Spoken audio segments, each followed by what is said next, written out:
Magandang gabi, pambungad sa ating newscast. Nagsimula na ang tigil putukan sa pagitan ng Israel at Iran ayon kay US President Donald Trump. Ilang oras lang yan matapos ang opensiba ng Iranian capital na Tehran sa US military base sa Qatar June 23 ng gabi. Kung sakaling tutupad sa ceasefire, hudyat ito ng pagtatapos ng 12 araw na digmaan sa Middle East. Yun nga lang, kapwa nag-aakusa ang dalawang bansa ng paglabag sa kasunduan.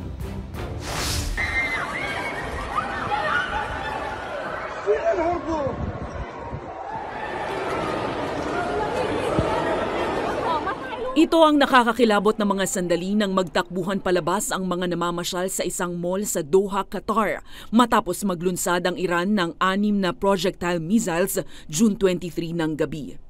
Ayon sa Iranian state media, nagpakawala ang Tehran ng airstrikes.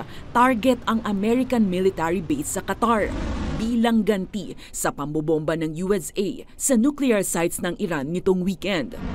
Nakuna naman ng ilang netizens sa Doha ang pagliwanag ng kalangitan nang tumugon ng Qatar ng intercept missile. Ayon sa Qatari government, walang nasaktan sa pag-atake. Na-evacuate rin ang lahat at naisara ang airspace. Ilang oras lang matapos ang attack sa tinaguriang pinakamalaking US military base sa Middle East, inanunsyo ni US President Donald Trump sa Truth Social platform na nagkasundo na ang Iran at Israel para sa tigil putukan simula June 24 ng umaga.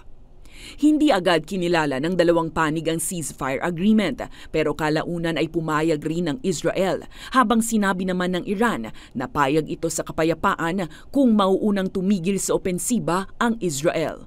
Pasado alauna sa Washington sinabi ni Trump na nagsimula na ang ceasefire. Sa kabila nito, kapwa nag-aakusa ang Tehran at Tel Aviv ng paglabag sa kasunduang tigil putukan.